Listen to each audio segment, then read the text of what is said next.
ঘুমায় আছে তার সন্তান, ঘুমায় আছে তার স্ত্রী, ঘুমায় আছে দুনিয়া। টপ করে উঠছে, ভাবটা এমন যেন প্রস্রাব করার জন্য উঠছে। বাথরুমের লাইট দিলে সন্তান উঠে যেতে পারে, কৌশলে বাথরুমের লাইটটা পর্যন্ত দেয় নাই, চলে গেছে অন্য জায়গায়। অল্প একটু কষ্ট করে অজু করে নিয়ে যায় নামাজটা পেরে দিছে, কেউ জানে না বাড়ির সবাই সবার মতো ঘুমায়।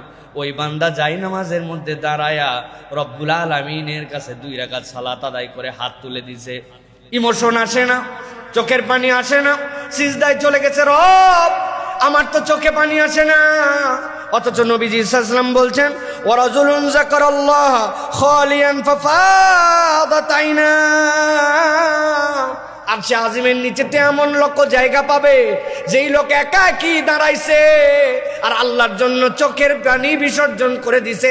আল্লাহ তার চোখের পানির এমন মূল্যায়ন করছেন, ওই চোখের পানির কারণে আরশে আজিমের নিচে তার জন্য সিট বরাদ্দ করে রাখছেন। এমন কতকগুলা মানুষ আছে যে মানুষগুলা আল্লাহর জিকির স্মরণ করে, করার পরে তাদের অন্তর নরম হয়ে যায়। কেমন নরম হয়? আল্লাহ বলছেন তাদের চোখ দিয়ে পানি পড়তে শুরু করে।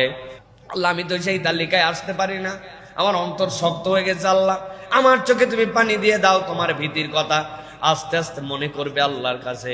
আল্লাহ রাব্বুল আমিন ওই বান্দার চোখে 1 ফোঁটা পানি যদি চলে আসে, 1 দিন আসবে না, 2 দিন আসবে না, চোরের মতো করে আল্লাহর সামনে দাঁড়াইছে, কেউ জানি না জানতে পায়। দরজা একটু নড়ে গেছে বাড়ির, নিজের সংকীর্ণ হয়ে গেছে, আমার এই চোখের পানিকে কেউ দেখে ফেললো কিনা, এটা তো কাউকে দেখানোর জন্য আমার তাহাজ্জুদ নয়, কাউকে জানানোর জন্য নয়। আল্লাহর কাছে 1 দিন 2 দিন পড়ার পরে চোখ বন্ধ করে যখন জাহান্নামের বিভীষিকার কথা চিন্তা করবে, নিজের আমল নামা যদি কপাল দিয়ে প্রকাশ পেয়ে যেত, দুনিয়ার মানুষ সালাম দিত না। রে আজকে আমাকে কত সম্মান দেয় মানুষ। আমার বাথরুমের গুনাহ, গোপন গুনাহ, চোখের গুনাহ, মোবাইলের গুনাহ যদি জানাজানি হয়ে যেত, আমার আব্বা পর্যন্ত আমাকে দিকে তাকাতো না লজ্জায়, অথবা বাপের আমল নামায় এমনটা আছে সন্তানকে মুখ দেখাতে পারতো না। আল্লাহ সব তুমি গোপন রাখছো, আল্লাহ তোমার কাছে কিচ্ছু গোপন নাই, তুমি গোপন গুনাহগুলা দয়ামান রব আমাকে গোপনে মাফ করে দাও।